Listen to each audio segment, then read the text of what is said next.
नमो बुद्धाय। भगवान बुद्ध और उनके धर्म में आज हम लोग बुद्ध और वैदिक ऋषि तथा उनके पूर्ववर्ती के बारे में गहनता से जानेंगे। बौद्ध धर्म इन सब चीज़ों की व्याख्या इस प्रकार की है। वेद मंत्रों अर्थात ऋचाओं या स्तुतियों का संग्रह है। इन ऋचाओं का उच्चारण करने वाले ऋषि कहते हैं मंत्र देवताओं को संबोधित करके की गई प्रार्थनाओं के अतिरिक्त कुछ नहीं, जैसे इंद्र, वरुण, अग्नि, सोम, ईशान, प्रजापति, ब्रह्म, महद, यम तथा अन्य। प्रार्थनाएं प्राय शत्रुओं से रक्षा के लिए व शत्रुओं के विरुद्ध सहायता प्राप्त करने के लिए है, धन प्राप्त के लिए है, भक्तों से भोजन, मांस और सूरा की भेंट स्वीकार करने के लिए है। वेदों में दर्शन की मात्रा कुछ विशेष नहीं है, लेकिन कुछ वैदिक ऋषियों के गीत हैं जिनमें कुछ दार्शनिक ढंग की काल्पनिक उड़ान दिखाई देती है। इन वैदिक ऋषियों के नाम हैं अधमर्षण, प्रजापति, परमेष्ठी, ब्राह्मणस्पति यानी बृहस्पति, अनिल, दीर्घात्मा, नारायण, हिरण्यगर्भ और विश्वकर्मा। इन वैदिक दार्शनिक की मुख्य समस्याएं थी यह संसार कैसे उत्पन्न हुआ, अलग अलग चीज़ें कैसे उत्पन्न की गई, इनकी एकता और अस्तित्व क्यों है, किसने उत्पन्न की और किसने व्यवस्था की, यह संसार किसमें से उत्पन्न हुआ और फिर किसमें विलीन हो जाएगा। अधमर्षण का कथन था कि संसार की उत्पत्ति तपस यानी ताप से हुई है। तपस ही वह नित्य तत्व है जिसमें नित्य धर्म और ऋतु की उत्पत्ति हुई। इन्हीं से तम यानी अंधकार की उत्पत्ति हुई, तम से जल की उत्पत्ति हुई और जल से काल की। काल से ही सूर्य तथा चंद्रमा पैदा हुए तथा देव और पृथ्वी ने जन्म धारण किया। काल ने ही अंतरिक्ष को प्रकाश को जन्म दिया तथा रात और दिन की व्यवस्था की। ब्राह्मणस्पति की कल्पना थी कि सृष्टि असत से सत रूप में आई। असत से कदाचित उनका आशय अनंत से न था। सत्य मूल रूप से असत से ही उत्पन्न हुआ। समस्त सत्य का मूलाधार असत ही था और समस्त भावी सत्य का तो इस समय असत है। प्रजापति परमेष्ठी ने जिस समस्या को उठाया था कि क्या सत्य की उत्पत्ति असत से हुई, उसका मत था कि इस प्रश्न का प्रस्तुत विषय से कोई संबंध नहीं है। उनके मत के अनुसार समस्त जगत का मूलाधार जल है। उनकी दृष्टि में जो जगत का मूलाधार जल है वह न सत्य के अंतर्गत आता है न असत्य के। परमेष्ठी ने जड़त्व और चेतन को लेकर कोई विभाजक रेखा नहीं खींची। उनके मत के अनुसार किसी निहित तत्व के ही कारण जल भिन्न भिन्न वस्तुओं का आकार ग्रहण करता है। उसने इस निहित तत्व को काम कहा है, विश्वव्यापी इच्छा शक्ति। एक दूसरे वैदिक दार्शनिक का नाम था अनिल। उनके लिए वायु ही मुख्य तत्व था। इसमें चलन अंतर्निहित था, उसी में उत्पन्न करने की शक्ति है। दीर्घात्मा का मत था कि अंत में सभी चीज़ों का मूलाधार सूर्य है। सूर्य अपनी अंतर्निहित शक्ति से ही आगे पीछे सरकता है। सूर्य किसी धुरी शक्ल के पदार्थ से निर्मित है और वैसे ही विद्युत तथा अग्नि। सूर्य, विद्युत और अग्नि में जल का बीजांकुर विद्यमान है और जल पौधों का बीजांकुर है। ऐसा ही कुछ दीर्घात्मा का मत था। नारायण के मत के अनुसार पुरुष ही जगत का आदि कारण है। पुरुष से ही सूर्य, चंद्रमा, पृथ्वी, जल, अग्नि, वायु, अंतरिक्ष, आकाश, क्षेत्र, ऋतु, वायु के जीव, सभी प्राणी, सभी वर्गों के मनुष्य, सभी मानवीय संस्थान उत्पन्न हुए हैं। हिरण्यगर्भ सिद्धांत की दृष्टि से हिरण्यगर्भ परमेष्ठी और नारायण के बीच में था। हिरण्यगर्भ का मतलब है स्वर्णगर्भ। यही विश्व की यह महान शक्ति थी जिसे तमाम दूसरी पार्थिव तथा दिव्य शक्तियों तथा अस्तित्व का मूल स्रोत माना जाता था। हिरण्यगर्भ का अर्थ अग्नि भी है। यह अग्नि ही है जो सौर मंडल का उत्पादन कारण है, विश्व की उत्पादक शक्ति। विश्वकर्मा की सृष्टि में यह मानना कि जल ही हर वस्तु के मूल में है और जल ही से समस्त संसार की उत्पत्ति हुई है, ऐसा समझना और यह समझाना कि संचरण का उसका स्वभाव धर्म ही है, योग्य नहीं है। यदि हम जल को ही मूल उपादान माने तो पहले हमें यह बताना होगा कि जल की उत्पत्ति कैसे हुई और जल में ही वह शक्ति, यह उत्पादक शक्ति कहाँ से आई और पृथ्वी, आप, तेज आदि यह शक्तियाँ, अन्य नियम और शेष सब कुछ कैसे अस्तित्व में आए। विश्वकर्मा का कहना था कि पुरुष ही हैं जो सब किसी का मूलाधार है, पुरुष आदि में है, पुरुष अंत में है, वह इस दृश्य संसार के पहले से है। इन सभी विश्व शक्तियों के अस्तित्व में आने से पहले से उसका अस्तित्व है। अकेले पुरुष द्वारा ही यह विश्व उत्पन्न है और संचालित है। पुरुष एक और केवल एक है, वह अज है और उसी में सभी उत्पन्न चीज़ों का निवास है। वही है जिसका चेतस भी महान है और सामर्थ्य भी महान है। वही उत्पन्न करने वाला है, वही विनाश करने वाला है। पिता की हैसियत से उसने हमें उत्पन्न किया और यमराज की तरह वह हम सब के अंत से परिचित है। बुद्ध सभी वैदिक ऋषियों को आदरणीय नहीं मानते थे।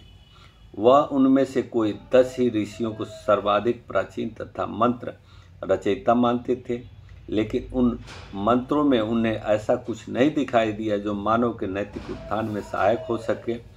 बुद्ध की दृष्टि में वेद बालू के कालांतर के समान निष्प्रयोजन थे। इसलिए बुद्ध ने वेदों को इस योग्य नहीं समझा कि उसमें कुछ सीखा जा सके या ग्रहण किया जा सके। इसी प्रकार बुद्ध को वैदिक ऋषियों के दर्शन में भी कुछ सार नहीं दिखाई देता था। निसंदेह उन्हें ऋषियों यानी सत्य की खोज थी। वे उन्हें अंधेरे में टटोल रहे थे, किंतु उन्हें सत्य मिला न था।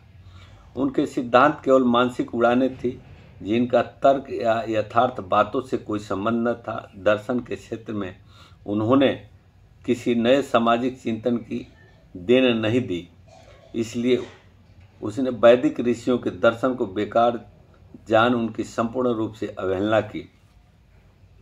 और दूसरे थे कपिल दार्शनिक। प्राचीन भारतीय दार्शनिकों में कपिल सर्वाधिक प्रधान है।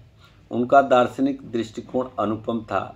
वह एक अकेला दार्शनिक नहीं था, वह अपने में मानो एक दार्शनिक वर्ग ही था। उसका दर्शन सांख्य दर्शन कहा जाता था। सत्य के लिए प्रमाण आवश्यक है। सांख्य का यह प्रथम सिद्धांत है। बिना प्रमाण के सत्य का अस्तित्व नहीं है। सत्य को सिद्ध करने के लिए कपिल ने केवल 2 प्रमाण स्वीकार किए हैं, प्रत्यक्ष और अनुमान। प्रत्यक्ष से मतलब है इंद्रियों के माध्यम से विद्यमान वस्तु के चित्त की जानकारी। अनुमान 3 प्रकार के हैं। कारण से कार्य का अनुमान, जैसे बादलों के अस्तित्व से वर्षा का अनुमान लगाया जा सकता है। दूसरा है कार्य से कारण का अनुमान, जैसे यदि नीचे नदी में बाढ़ दिखाई दे तो हम ऊपर पहाड़ पर वर्षा होने का अनुमान लगा सकते हैं। तीसरा है सामान्य तो दृष्टि अनुमान, जैसे हम आदमी के एक स्थान से दूसरे स्थान पर जाने से यह समझते हैं कि वह स्थान परिवर्तन करता है, उसी प्रकार हम तारों को भी भिन्न भिन्न जगहों पर देखकर यह अनुमान लगाते हैं कि वे भी स्थान परिवर्तित करते हैं। उनका अगला सिद्धांत सृष्टि की उत्पत्ति के संबंध में था। सृष्टि की उत्पत्ति और उसका कारण। कपिल को किसी सृष्टिकर्ता का अस्तित्व स्वीकार न था। उनका मत था कि उत्पन्न वस्तु पहले से ही अपने कारण में विद्यमान रहती है, जैसे मिट्टी से बर्तन बनता है अथवा धागों से कपड़े का टुकड़ा बनता है। यह एक तर्क था जिसकी वजह से कपिल को किसी सृष्टिकर्ता का अस्तित्व मान्य न था। उसने अपने मत के समर्थन में और भी तर्क दिए। असत कभी किसी कार्य का कारण नहीं हो सकता। वास्तव में नई उत्पत्ति कुछ होती ही नहीं।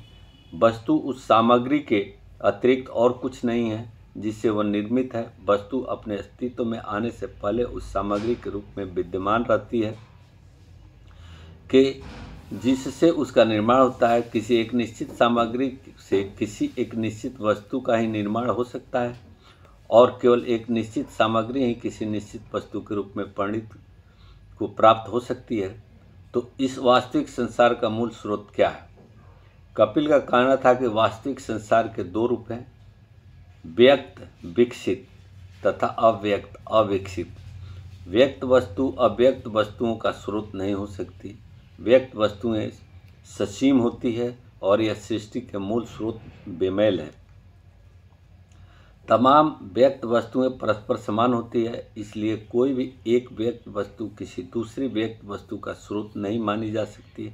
और फिर क्योंकि वे स्वयं किसी एक ही मूल स्रोत से उत्पन्न होती है, इसलिए वे स्वयं वह मूल स्रोत नहीं हो सकती।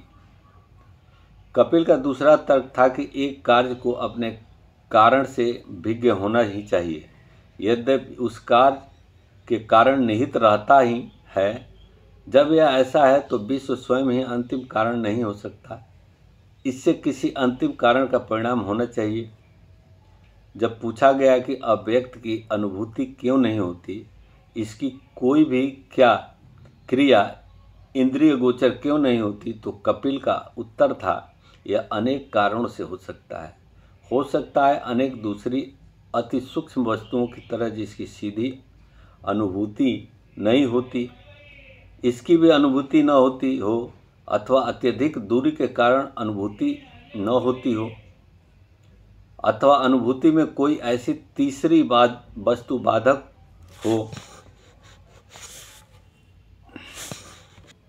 अथवा किसी तादृश वस्तु की मिलावट हो, अथवा किसी तीव्रतर वेदना अनुभूति के कारण अनुभूति न होती हो, अथवा अंधेपन या किसी अन्य इंद्रिय दोष के कारण अनुभूति न होती हो, अथवा दृष्टा के मस्तिष्क की विकलता के ही कारण अनुभूति न होती है।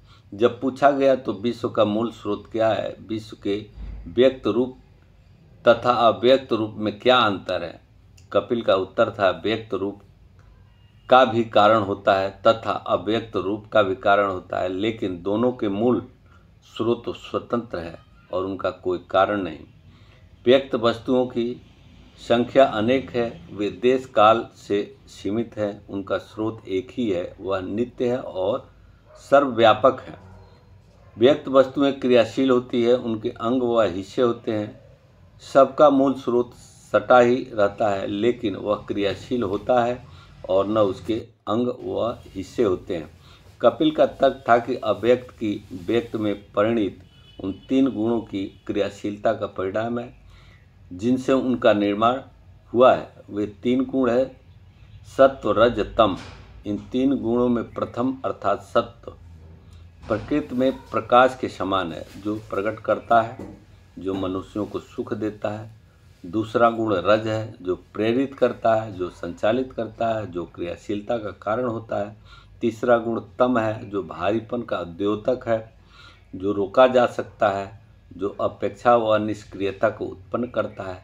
तीनों गुणों परस्पर संबंध होकर ही क्रियाशील होते हैं। वे एक दूसरे पर हावी हो जाते हैं, वे एक दूसरे के सहायक होते हैं, वे एक दूसरे से मिले रहते हैं। जिस प्रकार लौ, तेल और बत्ती के परस्पर सहयोग से ही दीपक जलता है, उसी प्रकार यह तीनों गुण भी मिलकर ही क्रियाशील होते हैं। जब तीनों गुण एकदम बराबर मात्रा में होते हैं, कोई भी एक गुण दूसरे पर हावी नहीं होता, उस समय यह विश्व अचेतन प्रतीत होता है, उसमें विकसित नहीं होता। जब तीनों गुण एकदम बराबर मात्रा में नहीं होते, एक गुण दूसरे पर हावी हो जाता है, तब विश्व सचेतन हो जाता है, उसमें विकास होना आरंभ हो जाता है। यह पूछे जाने पर कि गुणों की मात्रा में कमी बेशी क्यों होती है, तो कपिल का उत्तर था कि उनका कारण दुख है। कपिल के दर्शन सिद्धांत कुछ कुछ ऐसे ही थे। अन्य सभी दार्शनिकों की अपेक्षा बुद्ध कपिल के सिद्धांत से ही विशेष रूप से प्रभावित थे। कपिल ही एक ऐसा दार्शनिक था जिसकी भिक्षाएं बुद्ध को तर्क संगत और कुछ कुछ यथार्थता पर आश्रित जान पड़ी, लेकिन बुद्ध ने कपिल की सभी शिक्षाओं को स्वीकार नहीं किया। कपिल की उन्हें केवल तीन ही बातें ग्राह्य थी। उन्हें यह बात माने थे कि सत्य प्रमाणश्रित होना चाहिए, यथार्थ का आधार बुद्धिवाद होना चाहिए। उन्हें यह बात मान्य थे कि किसी ईश्वर के अस्तित्व व उसके सृष्टिकर्ता होने का कोई तर्कानुकूल यथार्थताश्रित कारण विद्यमान नहीं है। उन्हें यह बात मान्य थी कि संसार में दुख है। कपिल की शिक्षाओं की उन्होंने उपेक्षा की क्योंकि उनका उनके लिए कोई उपयोग न था।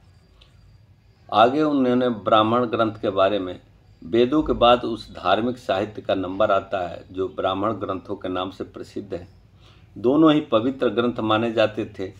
वास्तव में ब्राह्मण भी वेदों का एक भाग है। दोनों साथ साथ है और दोनों का एक सम्मिलित नाम श्रुति है। ब्राह्मणों के दर्शन पर 4 स्तंभ हैं। सबसे पहला स्तंभ कि वेद न केवल पवित्र है बल्कि अपौरुषेय है। उनके किसी एक भी शब्द पर प्रश्न चिन्ह नहीं लग सकता। ब्राह्मणी दर्शन का दूसरा स्तंभ, दूसरी आधारशिला थी कि आत्मा की मुक्ति जन्म मरण के संबंध से व संस्मरण से मुक्ति वैदिक यज्ञों तथा दूसरी धार्मिक क्रियाओं के उचित ढंग से पूरा करने और ब्राह्मणों को दान देने से ही हो सकती है। ब्राह्मणों के पास न केवल एक आदर्श धर्म की ही कल्पना थी बल्कि उन्होंने अपने एक आदर्श समाज की भी कल्पना गढ़ रखी थी। इस आदर्श समाज के ढांचे का उनका नाम था चातुर्ण वर्ण। यहाँ वेदों में जड़ा हुआ है और क्योंकि वेद तर्कशील है और क्योंकि वेदों के किसी भी शब्द व प्रश्न चिन्ह नहीं लग सकता, इसलिए एक आदर्श समाज के नमूने के रूप में चातुर्वर्ण भी तर्कातीत है और उस पर अंगुली नहीं उठाई जा सकती। समाज के इसके कुछ आधारभूत नियम हैं। पहला नियम था समाज 4 भागों में विभक्त चाहिए, ब्राह्मण, क्षत्रिय, वैश्य और शूद्र। दूसरा नियम था कि इन 4 वर्गों में सामाजिक समानता नहीं हो सकती। इन सबको क्रमिक असमानता के नियम के परस्पर बंधा रहना होगा। ब्राह्मण सर्वोपरि, ब्राह्मणों के नीचे क्षत्रिय किंतु वैश्यों से ऊपर, क्षत्रियों के नीचे वैश्य किंतु शूद्रों से ऊपर, सबके नीचे शूद्र। यह चारों वर्ग अधिकार और विशेष सुविधाओं के मामले में एक दूसरे से समान का दावा नहीं कर सकते। अधिकारों और विशेष सुविधाओं का उपयोग क्रमिक असमानता के नियमों के अनुसार ही हो सकता है। ब्राह्मण को यह सभी अधिकार और विशेष सुविधाएं प्राप्त थी जिनकी वह इच्छा कर सकता था, लेकिन एक क्षत्रिय उन्हीं अधिकारों और विशेष सुविधाओं की मांग नहीं कर सकता था जो एक ब्राह्मण को प्राप्त थी। एक वैश्य की अपेक्षा उसे अधिक अधिकार और विशेष सुविधाएं प्राप्त थी। वैश्य को एक शूद्र की अपेक्षा अधिक अधिकार और सुविधाएं प्राप्त थी, लेकिन वह उन्हीं अधिकारों और विशेष सुविधाओं की मांग नहीं कर सकता था जो एक क्षत्रिय को प्राप्त थी। और जहाँ तक शूद्र की बात है, उसे किसी विशेष सुविधा का तो कहना ही क्या, कोई अधिकार ही नहीं प्राप्त था। उसके लिए यही बात बहुत था कि वह ऊपर के तीनों वर्गों को बिना रुष्ट किए किसी न किसी तरह जीता रह सके। चातुर्वर्ण के तीसरे नियम का संबंध पेशा और जीविका के साधनों से था। ब्राह्मण का पेशा था पढ़ना पढ़ाना, धार्मिक संस्कार कराना। क्षत्रिय का पेशा था लड़ना मरना मारना। वैश्य का पेशा था व्यापार। शूद्र का पेशा था ऊपर के तीनों वर्गों की सेवा करना, श्रम करना। इन चारों वर्गों का यह विभाजन ऐसा न था कि एक वर्ग किसी दूसरे का पेशा कर सके। हर वर्ग केवल अपना अपना ही पेशा कर सकता था। कोई भी एक वर्ग किसी दूसरे के पेशे में दखल न दे सकता था। चातुर्ण वर्ण का चौथा नियम था शिक्षा के अधिकार से संबंधित। चातुर्ण वर्ण के नमूने के अनुसार केवल पहले 3 ब्राह्मण, क्षत्रिय और वैश्य शिक्षा के अधिकारी थे। शूद्रों के लिए शिक्षित होना निषिद्ध था। इस चातुर्ण वर्ण के नियम के केवल शूद्रों के ही शिक्षित होने को वर्जित नहीं किया था, बल्कि सभी स्त्रियों के शिक्षित होने को भी वर्जित किया गया था, जिनमें ब्राह्मणों, क्षत्रियों, वैश्यों तथा शूद्रों की सभी स्त्रियां शामिल थी। एक 5वां नियम भी था। इसके अनुसार आदमी के जीवन के 4 हिस्सों में किए गए थे। पहली अवस्था ब्रह्मचर्य आश्रम की थी, दूसरी अवस्था गृहस्थ आश्रम कहलाती थी, तीसरी वानप्रस्थ आश्रम और चौथी संन्यास आश्रम। प्रथम आश्रम का उद्देश्य था अध्ययन और शिक्षा, दूसरे आश्रम का उद्देश्य था वैवाहिक जीवन व्यतीत करना, तीसरे आश्रम का उद्देश्य था आदमी को वनवासी जीवन से परिचित कराना, बिना गृह त्याग किए पारिवारिक बंधनों से मुक्ति हो जाना। चौथे आश्रम का उद्देश्य था ईश्वर की खोज और उनसे मिलने का प्रयास। इन आश्रमों से तीनों ऊंचे वर्ग के पुरुष मात्र लाभान्वित हो सकते थे। शूद्रों और स्त्रियों के पहला आश्रम वर्जित था। इसी प्रकार शूद्रों और स्त्रियों के लिए अंतिम आश्रम भी वर्जित था। ऐसा था यह दिव्य आदर्श समाज का नमूना, जिसे चातुर्ण वर्ण का नाम दिया गया था। ब्राह्मणों ने इस नियम को ऊंचे आदर्शवाद के परिणाम कर दिया था और इस बात की पूरी सावधानी रखी गई थी कि इसमें कहीं कोई कोर कसर बाकी न रह जाए। ब्राह्मणी दर्शन का एक चौथा स्तंभ था कर्म का सिद्धांत। यह आत्मा के संस्मरण के सिद्धांत का एक भाग था। ब्राह्मणों का कर्मवाद इस एक प्रश्न का उनकी ओर से दिया गया उत्तर था।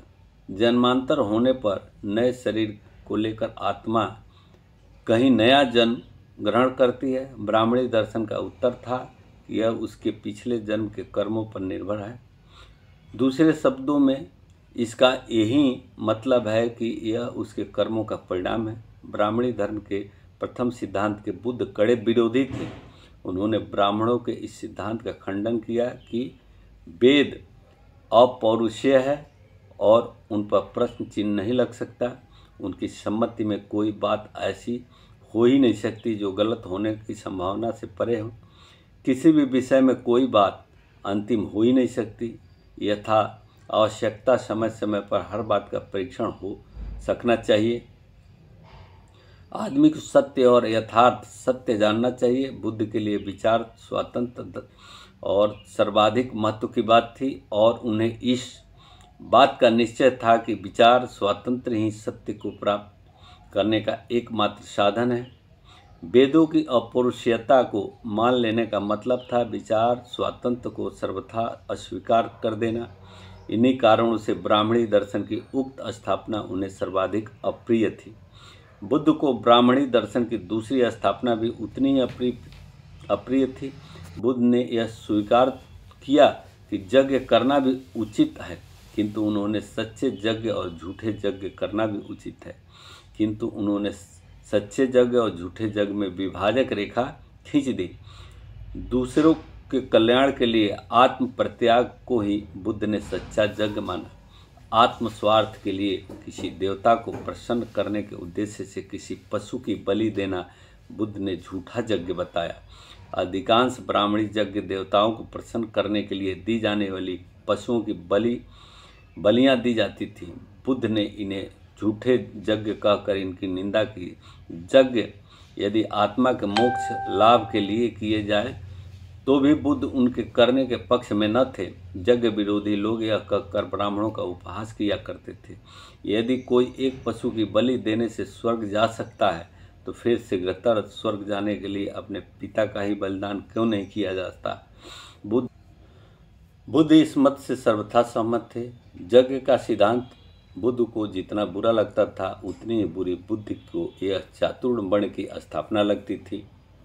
ब्राह्मणवाद ने चातुर्ण वर्ण के नाम पर जिस प्रकार के समाज संगठन की कल्पना की वह बुद्ध को सर्वथा अप्राकृतिक लगता था। इसका वर्गाश्रित स्वरूप अनिवार्य था और मनमाना था। यह किसी के हुक्म से रच दिए गए समाज के समान था। बुद्ध एक खुले और स्वतंत्र समाज के पक्षपाती थे।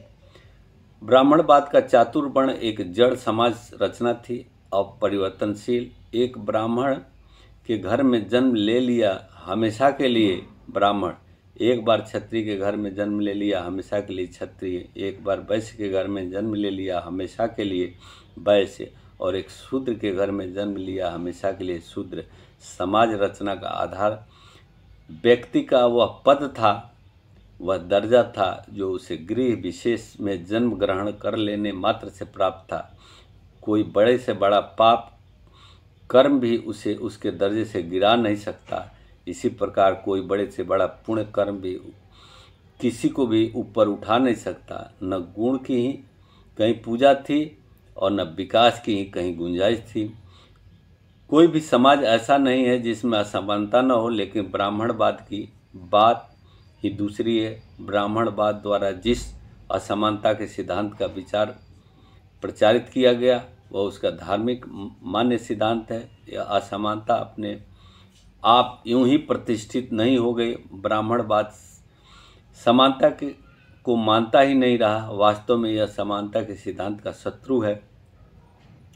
ब्राह्मणवाद केवल असमानता से ही संतुष्ट नहीं हो रहा। ब्राह्मणवाद का प्राण क्रमिक असमानता में ही बसा था।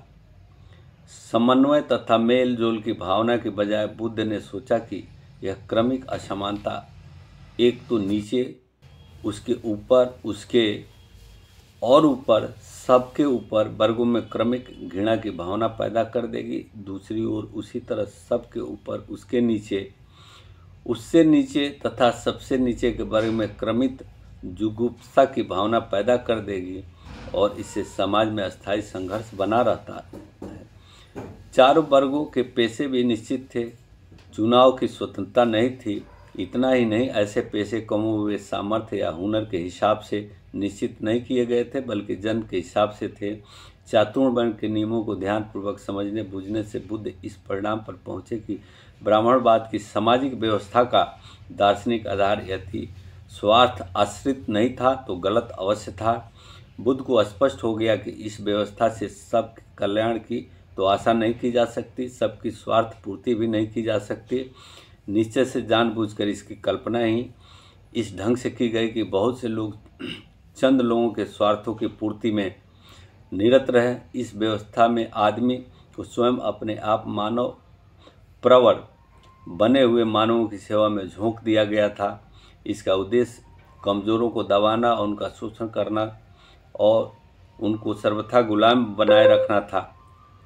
बुद्ध ने सोचा कि जिस कर्मवाद की ब्राह्मणवाद में रचना की गई है वह अभी विद्रोह की भावना को सर्वथा सीख जाने के लिए ही है। अपने दुख के लिए स्वयं आदमी जिम्मेदार है। विद्रोह करने से भी कष्ट दूर नहीं किया जा सकता, क्योंकि उसके पूर्वज के कर्म में यह पहले ही निश्चित कर दिया गया कि वह जन्म से दुखी रहेगा।